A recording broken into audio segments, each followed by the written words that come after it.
તો નમસ્કાર ગુજરાત, ફરી એકવાર હવામાન સમાચારમાં આપનું સ્વાગત છે। અને હવે ગુજરાતમાં આજથી આગામી કેટલીક કલાકોમાં વરસાદનો નવો રાઉન્ડ શરૂ થશે તે વિસ્તારથી સમજીશું આ વિડીયોની અંદર। અને નવા રાઉન્ડને લઈને અંબાલાલ પટેલે આગાહી આપી દીધી છે અને અહીં સેટેલાઇટના પિક્ચરના માધ્યમથી પણ તમે જુઓ તો જલ્દી નવો રાઉન્ડ છે તે ગુજરાત રાજ્ય ઉપર બનતો જોવા મળી રહ્યો છે। જોઈ લો મિત્રો, સેટેલાઇટ પિક્ચરના માધ્યમથી તમને બતાવી દઉં તો જલ્દી જે રાઉન્ડ છે તે નવો રાઉન્ડ બનતો જોવા મળી રહ્યો છે। તો તે તમામ માહિતી આ વિડીયોની અંદર જાણવાની છે।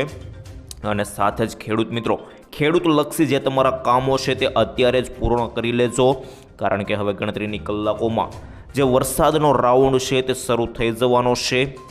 કારણ કે ફરી એકવાર ગુજરાતમાં ધોધમાર વરસાદના રાઉન્ડ જે છે તે શરૂ થવાના છે। એના માટે આજનો દિવસ પણ ગુજરાત ઉપર ઘણા વાદળો બનેલા છે અને એના માટે શનિ રવિ માટે હવે મિત્રો 11 અને 12 તારીખ એટલે કે આજનો દિવસ અને આવતીકાલનો દિવસ ગુજરાત ઉપર જે છે તે ખતરો તોળાઈ રહ્યો છે। તો મિત્રો આ તારીખના રોજ કઈ કઈ જગ્યાએ કેટલા વરસાદ જોવા મળશે, શું આગાહી આવી રહી છે, સિસ્ટમ કેવી જોવા મળી રહી છે, તે બધી માહિતી સમજાવીશ તમને આ વિડીયોની અંદર। કારણ કે જોઈ લો મિત્રો, હજુ પણ વાદળો જે છે તે 11 તારીખના રોજ તમે વાદળો જોશો તો ગુજરાત પર વાદળો બનેલા છે। જોઈ લો મિત્રો, તમને લાઈવ બતાવી દઉં તો આજે પણ જે વાદળો છે તે જોવા મળી રહ્યા છે અમુક જગ્યાએ। કારણ કે મિત્રો આજે વરસાદ પડ્યો 1 થી 10 તારીખ જે પણ રાઉન્ડ રહ્યો ભારેથી અતિ ભારે વરસાદ જોવા મળ્યો તેના રાઉન્ડ જે છે તેને લઈને વાદળો હજુ પણ ગુજરાત પર કાળા ડિબાંગો વાદળો હજુ જોવા મળી રહ્યા છે ઘણી જગ્યાએ। જોઈ લો મિત્રો, ગુજરાત પર હજી તેના અવશેષો પડેલા છે, જેને લઈને આગામી 48 કલાક કેવું વાતાવરણ રહેવાનું છે, કેવો માહોલ બનવાનો છે, એકોએક ગામના નામ સાથે અપડેટ આપીશ આજના આ વિડીયોની અંદર। અને મિત્રો માત્ર વરસાદની જ નહીં, બીજી પણ કેટલાક મુદ્દાઓ વિશે વાત કરવાની છે। તો મિત્રો સૌથી પહેલાં એક લિસ્ટ બનાવી લઈએ કયા કયા મુદ્દા પર વાત કરવાની છે તેને લઈને। પહેલાં મિત્રો તમને જણાવું તો આખી સિસ્ટમ વિશે તમને સમજાવી દઈશ, કેટલી સિસ્ટમો સક્રિય છે ગુજરાતની આસપાસ, કેટલી સિસ્ટમો અત્યારે છે તેને લઈને સમજાવીશ। અને બીજા નંબરે મિત્રો વરસાદ વિશે સમજાવીશ તમને, એકોએક જિલ્લાના નામ સાથે ઝાપટાઓ જે પડવાના છે તે કયા કયા વિસ્તારોમાં વધારે પડવાના છે, કયા કયા વિસ્તારોમાં તેનું જોર વધારે રહેશે તેને લઈને માહિતી આપીશ।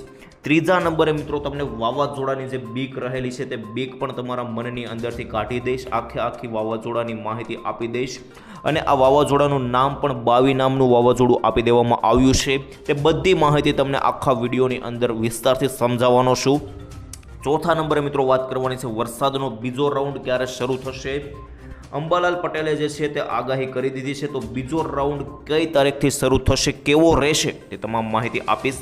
તો મિત્રો વિડીયોને તમે અત્યાર સુધી જો પહેલી વાર જોઈ રહ્યા હોય, અમારી ચેનલ પર પહેલી વાર આવ્યા હોય તો અત્યારે જ અમારી ચેનલને સબસ્ક્રાઈબ કરી લેજો। અને સાથે જ મિત્રો તમારા ગામનું નામ કોમેન્ટમાં લખી દેજો, ત્યાં વરસાદ છે કે નહીં તે પણ જણાવી દેજો, જેથી કરીને અમને ખ્યાલ આવી જાય। હવે મિત્રો ટાઈમ બગાડ્યા વગર વિડીયોની શરૂઆત કરીએ તે પરંતુ તે પહેલાં એક મહત્ત્વની આગાહી અને મિત્રો મહત્ત્વની જે વાત કહી શકાય, તો મિત્રો ડિસ્ક્લેમર આપવા માગીશ કે આપણે જે પણ કંઈ આ વિડીયોના માધ્યમથી માહિતી મેળવીશું તે તમામ માહિતી સૂત્રોના આધારે, હવામાન વેધરના મોડલોના આધારે મેળવીશું, જેની કોઈ પણ પ્રકારની પુષ્ટિ અમે કરતા નથી, તેની ખાસ નોંધ લેવી। હવે વિડીયોની શરૂઆત કરીએ। સૌથી પહેલાં મિત્રો ગુજરાતની આસપાસ તમે જુઓ તો ગુજરાતની આસપાસ તો શું, પરંતુ મિત્રો કોઈ પણ પ્રકારના જે છે તે વાદળો અત્યારે જોવા મળી રહ્યા નથી, કોઈ પણ પ્રકારની સિસ્ટમ અત્યારે આસપાસ જે છે તે જોવા મળી રહી નથી। જોઈ લો મિત્રો, સેટેલાઇટ પિક્ચરના માધ્યમથી તમને બતાવી દઉં તો ગુજરાતમાં તો શું, ગુજરાતની આસપાસ પણ કોઈ પણ પ્રકારની સિસ્ટમ જે છે તે અત્યારે જોવા મળી રહી નથી, જેની અંદર મિત્રો ખાસ કરીને આજુબાજુના તમામ રાજ્યો પણ જોઈ લઈએ તો મિત્રો રાજસ્થાન, મધ્યપ્રદેશ અને મહારાષ્ટ્ર આ રાજ્યોમાં પણ કોઈ પણ પ્રકારની અત્યારે સિસ્ટમ છે તે જોવા મળી રહી નથી। અને ગુજરાતમાં પણ કોઈ પ્રકારની આ સિસ્ટમ જોવા મળી રહી નથી, કારણ કે મિત્રો આ બધા રાજ્યોની અંદર જે છે તે અત્યારે સૂકા વાદળો જે છે તે બની ગયા છે અને જેના કારણે પવનની ગતિ વધી રહી છે। પરંતુ મિત્રો ગુજરાતમાં જે 1 થી 10 તારીખ સુધી જે રાઉન્ડ ચાલ્યો, 1 થી 10 સુધી જે ધોધમાર વરસાદ પડ્યો તેને લઈને શનિ રવિ હવે એવો વરસાદ તો નથી પડવાનો, વરાપ નીકળી જવાની છે અત્યારથી 11 તારીખથી લઈને। પરંતુ મિત્રો બીજી માહિતી એ આવી રહી છે કે ઝાપટાઓ જે છે તે જોવા મળશે, કારણ કે મિત્રો હજુ પણ ગુજરાત ઉપર થોડા ઘણા તેના અવશેષો રહેલા છે. આજે ધોધમાર વરસાદ પડ્યો તેને લઈને થોડા ઘણા જે છે તે ઝાપટા સ્વરૂપે રેડાઓ જોવા મળી શકે. હું તમને વેધર મોડલના આધારે આગળ સમજાવવાનો છું, પરંતુ અત્યારે જોશો તો કોઈ પણ પ્રકારની સિસ્ટમ ગુજરાતની આસપાસ નથી. બધી સિસ્ટમો જે છે તે બંગાળની ખાડી પાસે પહોંચી ગઈ છે. જોઈ લો મિત્રો, અહીં આ બધા વિસ્તારો છે, યુપી, ઓડિશા, પટના અને અહીં મિત્રો બિહાર લાગુના વિસ્તારો, આ બધા વિસ્તારોમાં અત્યારે આ સિસ્ટમ પહોંચી ગઈ છે. જેને લઈને તમને સિસ્ટમ ક્યારે બનશે તે પણ માહિતી આપી દો. તો મિત્રો 11 તારીખે આજે કોઈ પણ પ્રકારની સિસ્ટમ ગુજરાત ઉપર દેખાઈ રહી નથી. 12 તારીખે જુઓ તો મિત્રો 12 તારીખે પણ કોઈ પણ પ્રકારની સિસ્ટમ ગુજરાત પર નથી. 13 તારીખે પણ મિત્રો કોઈ મોટી સિસ્ટમ ગુજરાત ઉપર નથી. અને 14 તારીખે મિત્રો જોશો તો ધીમે ધીમે જે છે તે સિસ્ટમ બનવા લાગી છે અને વરસાદો ગુજરાત પર આવતા હોય તેવું લાગી રહ્યું છે. તો મિત્રો હવે આ 15, 16 અને 17 તારીખ જે છે ત્યાં મિત્રો જે છે તે સિસ્ટમ વધારે સક્રિય બનશે. અને આ 15, 16 તારીખના જુઓ તો મિત્રો વરસાદ ગુજરાતની અંદર દેખાઈ રહ્યો છે. અને આ તારીખોની અંદર જે છે તે ગુજરાતની અંદર સાર્વત્રિક રાઉન્ડ પાછો જે છે તે બીજો રાઉન્ડ શરૂ થઈ શકે. આ માહિતી થઈ ગઈ મિત્રો. આખી મેં તમને સિસ્ટમને લઈને માહિતી આપી દીધી. હવે મિત્રો કયા વિસ્તારમાં ઝાપટા પડી શકે, કારણ કે 1 થી 10 તારીખને લઈને જે રાઉન્ડ રહ્યા તેના ભેજવાળા વાદળો હજુ પણ ગુજરાત ઉપર બનેલા છે. તેને લઈને છૂટાછવાયા ઝાપટા જોવા મળી શકે. પરંતુ મિત્રો તે પહેલાં વાવાઝોડાને લઈને તમને તમારા મનની અંદર જે બીક છે તે બીક અત્યારે તમને કાઢી દો. કારણ કે મિત્રો વાવાઝોડાને લઈને ઘણા સોશિયલ મીડિયા ઉપર જે છે તે મિત્રો અફવાઓ ફેલાઈ રહી છે કે વાવાઝોડું બની રહ્યું છે. પરંતુ મિત્રો તેને લઈને તમને આખી માહિતી આપી દો. તો મિત્રો વાવાઝોડું ગુજરાતને તો છોડી દો, પરંતુ મિત્રો ભારતની અંદર પણ કોઈ પણ પ્રકારની અસર થવાની નથી. કારણ કે મિત્રો આ જે સારો એવો પવન જે છે તે ગુજરાતની અંદર નીકળતો જોવા મળશે, પરંતુ વાવાઝોડાની કોઈ પણ પ્રકારની અસર રહેવાની નથી. કારણ કે મિત્રો પવન જોવા મળશે એનું રીઝન છે કારણ કે વાતાવરણ સૂકું થઈ ગયું છે તેને લઈને. અને મિત્રો બીજી વાત એ કે ભેજ જે છે તે ઓછો થતો જોવા મળી રહ્યો છે, જેને લઈને 50 કિલોમીટરથી લઈને 60 કિલોમીટર પ્રતિ કલાકના જે પવનો છે તે જોવા મળી શકે. અને દરિયાઈ કાંઠાના વિસ્તારો છે ત્યાં તો વધારે પવન જોવા મળી શકે. આ બધા પવનો જે છે તે ભારે રહેવાના છે, જેથી ગરમી પણ ઓછી થતી જોવા મળશે. બીજી બાજુ મિત્રો વાવાઝોડા તરફ આગળ તમને બતાવી દઉં આખી માહિતી. તો મિત્રો વાવાઝોડું જે છે તે ગુજરાતની અંદર તો શું ભારતમાં પણ તેની કોઈ પણ પ્રકારની એન્ટ્રી થવાની નથી. કારણ કે મિત્રો આ વાવાઝોડું છે તે ગુજરાતથી આશરે 10,000 કિલોમીટર જેટલું દૂર છે, જેને લઈને કોઈ પણ પ્રકારની અસર જે છે તે જોવા મળવાની નથી.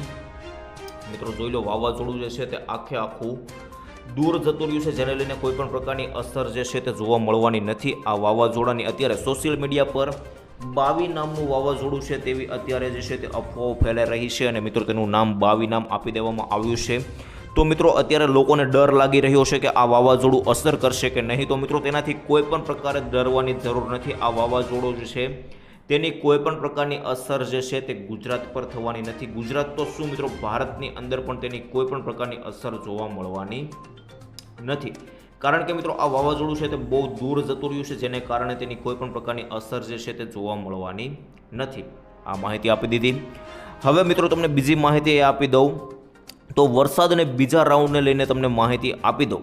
પરંતુ તે પહેલાં મિત્રો 15-16 તારીખે જે છે તે વાવાઝોડું ચાઇના બોર્ડર પાસે સમાઈ જશે તેવા પણ મિત્રો જે છે તે અહેવાલો આવ્યા છે. અને મિત્રો આ સાચી વાત છે, તેથી વાવાઝોડાને લઈને તો તમારે બિલકુલ ડરવાની જરૂર નથી. આ વાવાઝોડાના જે સમાચાર આવ્યા છે તે તમારે અત્યારે માત્ર ને માત્ર અફવાઓ જ સમજવાની રહેશે. જોઈ લો મિત્રો લાઈવ આ વાવાઝોડું અત્યારે અહીં બની રહ્યું છે. ચાઇના બોર્ડર પાસે અત્યારે જે છે તે વાવાઝોડું બનેલું છે. અને મિત્રો આ ખાસ કરીને તેની કોઈ પણ પ્રકારની અસર જે છે તે થવાની નથી, તે મેં તમને જણાવી દીધું. અને મિત્રો આ વાવાઝોડું ધીમે ધીમે કરીને જે છે તે ચાઇના બોર્ડર પાસે જ પાછું જે છે તે સમાઈ જવાનું છે. જોઈ લો મિત્રો આગળ જેમ જેમ જોઈએ તેમ વાવાઝોડું સમાતું જોવા મળી રહ્યું છે ચાઇના બોર્ડર પાસે. લાઈવ તમને બતાવી રહ્યો છું નકશાના માધ્યમથી જોઈએ. મિત્રો જોઈ લો આગળ જોઈએ તો વાવાઝોડું ક્યાં જતું રહેશે તે દેખાતું નથી. એટલે કે મિત્રો વાવાઝોડું એટલા ને એટલા વિસ્તારોની અંદર સમાઈ જાય છે તેવું લાગી રહ્યું છે. જોઈ લો મિત્રો અત્યારે વાવાઝોડું જરાક પણ દેખાઈ રહ્યું નથી. તો આ 15-16 તારીખ આસપાસ વાવાઝોડું જે છે તે ચાઇના બોર્ડર પાસે સમાઈ જશે. આ વાવાઝોડાનું નામ 22 વાવાઝોડું રાખવામાં આવ્યું છે. તેનાથી કોઈ પણ પ્રકારે ડરવાની જરૂર નથી. કારણ કે મિત્રો વાવાઝોડું છે તે 10,000 કિલોમીટર દૂર છે ગુજરાતથી લઈને, અને ભારત બંગાળની ખાડીથી મિત્રો આ કેટલું દૂર છે તેને લઈને જણાવું તો 6,000 કિલોમીટર તો બંગાળની ખાડીથી લઈને દૂર છે, તેથી તેનાથી કોઈ પણ પ્રકારે ડરવાની જરૂર નથી.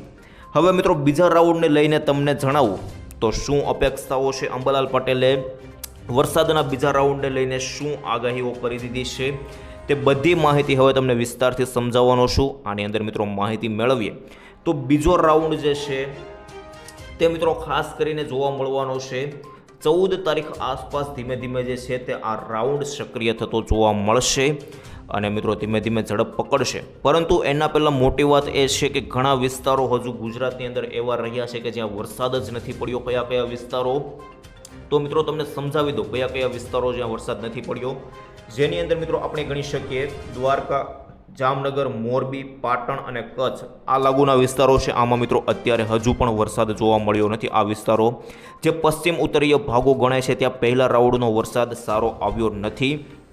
તો મિત્રો આ ભાગોના અત્યારે લોકોને વરસાદની ખૂબ વધારે અપેક્ષાઓ છે. લોકોને અત્યારે ત્યાં 10-10 ઇંચથી લઈને 12-12 ઇંચ સુધીના વરસાદની અપેક્ષાઓ છે. પરંતુ મિત્રો આ પ્રકારનો કોઈ પણ વરસાદ જે છે તે ત્યાં અત્યારે જોવા મળવાનો નથી. જેવો વરસાદ મિત્રો આપણને સુરત લાગુના વિસ્તારો, નવસારીના લાગુના વિસ્તારોમાં જોવા મળ્યો હતો, જેને લઈને જૂનાગઢ, અમરેલી, ભાવનગર આ બધા વિસ્તારોમાં જેવો વરસાદ જોવા મળ્યો 100 ઇંચના વરસાદો, તેવા વરસાદની અપેક્ષા આ બધા વિસ્તારોમાં છે. પરંતુ મિત્રો અત્યારે તેની કોઈ પણ પ્રકારની અપેક્ષા રાખવાની નથી, કારણ કે મિત્રો અત્યારે વરસાદ આવવાનો નથી. અત્યારે મિત્રો વરાપ નીકળેલી છે, પરંતુ બીજા રાઉન્ડમાં પણ મિત્રો વધારે અપેક્ષા રાખવાની નથી, કારણ કે બીજો રાઉન્ડ એટલો ભયંકર રહેવાનો નથી. જેવો વરસાદ આપણે 1 થી 10 તારીખના રોજ જોયો તેવો વરસાદ આ રાઉન્ડની અંદર જોવા મળવાનો નથી. આ રાઉન્ડ સાર્વત્રિક જરૂર રહેવાનો છે, પરંતુ મિત્રો વરસાદ જે છે તે હળવા જોવા મળશે, જેની અંદર 5-6 ઇંચથી લઈને મિત્રો વધુમાં વધુ 8 ઇંચ સુધીના જોવા મળી શકે. બાકી તેનાથી વધારે અત્યારે કોઈ પણ પ્રકારના વરસાદો જોવા મળી રહ્યા નથી. જો વાતાવરણ બદલાશે તો તમને તરત અપડેટ આપી દઈશું, પરંતુ અત્યારે કોઈ પણ પ્રકારના વરસાદો તેમાં જોવા મળી રહ્યા નથી. હવે મિત્રો બીજું તમને જણાવવું છે, બીજો રાઉન્ડ 14 તારીખથી ઝડપ પકડશે તેવું જોવા મળી રહ્યું છે, અને 15, 16, 17ના રોજ જેમ જેમ આ રાઉન્ડ વરસાદ જે છે તે પકડશે, સિસ્ટમ પકડશે, તેમ તેમ તમને માહિતી આપતો રહીશ. પરંતુ મિત્રો અત્યારે મારે તમને એ જણાવવાનું છે કયા કયા વિસ્તારોની અંદર અત્યારે ઝાપટા સ્વરૂપેના વરસાદો જોવા મળી શકે. તો મિત્રો જોઈ લો, અત્યારે ઝાપટાઓ જે છે તે રાત્રિ દરમિયાન વાદળો બનેલા છે. મિત્રો ગુજરાતની અંદર જોઈ લો કયા કયા વિસ્તારોમાં વરસાદ જોવા મળશે તેને લઈને. તો મિત્રો અત્યારે દક્ષિણના વિસ્તારોની અંદર વાપી, વલસાડ લાગુની અંદર વરસાદો જોવા મળી શકે, કારણ કે મિત્રો વાદળો અત્યારે બનેલા છે, જેમાં વાપી, વલસાડ, નવસારી, આહવા, ડાંગ, સાપુતારા, બારડોલી અને સુરત લાગુના વિસ્તારો આ બધા વિસ્તારોની અંદર વરસાદ જે છે તે જોવા મળી શકે. મિત્રો આ માત્ર રેડા હશે, કોઈ ખાસ પ્રકારના વરસાદ નહીં હોય. અને મિત્રો ઉપર પણ જોઈ લઈએ તો અહીં ડેડિયાપાડા લાગુના વિસ્તારો, વડોદરા, બોડેલી, ખંભાત, ધોલેરા આ બધા વિસ્તારોની અંદર જે છે તે વરસાદ ઝાપટા સ્વરૂપે જોવા મળી શકે. હવે ઉપર મિત્રો ખાસ કરીને મધ્ય ગુજરાતના થોડાક વિસ્તારો છે, મહેસાણા આસપાસના, ત્યાં પણ વાદળા બનેલા છે, તો ત્યાં પણ વરસાદ જે છે તે ઝાપટા સ્વરૂપેનો જોવા મળી શકે, જેની અંદર નડિયાદ, અમદાવાદ, આણંદ લાગુ વિસ્તારો, ગાંધીનગર, બાયડ, વિરમગામ, મહેસાણા અને મિત્રો આ બાજુ ગોધરા લાગુના વિસ્તારો છે, આ બધા વિસ્તારોમાં ઝાપટા સ્વરૂપે વરસાદ જોવા મળી શકે. ઉપર મિત્રો પાલનપુર, આબુ રોડ સુધી પણ વાદળાઓ બનેલા છે, પાટણ લાગુ વિસ્તારો આ બધા વિસ્તારોમાં રેડા છે તે જોવા મળી શકે. બાકી મિત્રો સૌરાષ્ટ્રમાં જોઈ લઈએ, સૌરાષ્ટ્રમાં મિત્રો ખાસ કરીને 4 જિલ્લાઓ, જેની અંદર અમરેલી, જૂનાગઢ, ભાવનગર અને મિત્રો પોરબંદર, મિત્રો ગીર સોમનાથ આ બધા વિસ્તારો છે તેની અંદર થોડા ઘણા ઝાપટા જોવા મળી શકે. કયા કયા વિસ્તારોમાં જોવા નહીં મળે તો મિત્રો ખાસ કરીને જામનગર, મોરબી, દ્વારકા, પોરબંદર, રાજકોટ, સુરેન્દ્રનગર, કચ્છ આ બાજુ મિત્રો પાટણ, મિત્રો મહેસાણા, સાબરકાંઠા અને બનાસકાંઠા આ બધા વિસ્તારોની અંદર વરસાદ જે છે તે અત્યારે જોવા મળશે નહીં. બાકી વિસ્તારોની અંદર ઝાપટા સ્વરૂપેનો વરસાદ જે છે તે રાત્રિ દરમિયાન આજે જોવા મળી શકે તેવું અત્યારે લાગી રહ્યું છે. બાકી મિત્રો હવે કયા કયા વિસ્તારોમાં વરસાદ જોવા મળશે આવનારી કલાકોની અંદર, આવતીકાલે, તે બધી માહિતી હું તમને આવનારા વિડીયોની અંદર આપી દઈશ. તો મિત્રો આજની તમામ માહિતી મેં તમને આપી દીધી છે, પરંતુ મિત્રો હવે અંબાલાલ પટેલે આગાહીઓ કરી છે તે તમને જણાવી દઉં. તો અંબાલાલ પટેલે એવી આગાહી કરી દીધી છે કે 15 થી 20 તારીખ દરમિયાન વરસાદનો બીજો રાઉન્ડ જોવા મળશે, અને આ વરસાદ સાર્વત્રિક વરસાદ જોવા મળશે, કોઈ ખાસ પ્રકારનો વરસાદ જોવા મળશે નહીં. ધીમી ઝડપે જો વરસાદ જોવા મળશે, પરંતુ અંબાલાલ પટેલે એવી આગાહી કરી છે કે મિત્રો ત્રીજો રાઉન્ડ જે જુલાઈના એન્ડમાં જુલાઈના અઠવાડિયામાં રહેવાનો છે, એટલે કે મિત્રો 25 થી 30 5 દિવસ જે વરસાદ પડવાનો છે આ વરસાદ ભયંકર રહેશે અને આને લઈને મોટો ખતરો છે તેવું અંબાલાલ પટેલે જણાવી દીધું છે. એટલે કે મિત્રો આ રાઉન્ડની અંદર અત્યારે જેવો વરસાદ પડ્યો 1 થી 10 તારીખ એટલે કે પહેલા 10 દિવસ આપણે જેવો વરસાદ જોયો અતિભારે તેવો વરસાદ આ રાઉન્ડની અંદર જોવા મળી શકે. તો મિત્રો આ બધી અપડેટ તમને આ ચેનલના માધ્યમથી હું આપતો રહીશ, પરંતુ એ માહિતી તમને તો જ મળશે જો તમે અમારી ચેનલને સબસ્ક્રાઇબ કરેલી હશે. તો મિત્રો જરૂરથી આપણી ચેનલને સબસ્ક્રાઇબ કરી લેજો. બધી અપડેટ તમને આ એક ચેનલના માધ્યમથી મળી જશે. બાકી મળીશું મિત્રો આવતીકાલે. આજ માટે આટલું જ રાખીએ છીએ. ત્યાં સુધી બધા મિત્રો રજા આપશે. ધન્યવાદ. જય શ્રી કૃષ્ણ, જય માતાજી, જય હિન્દ, જય ભારત.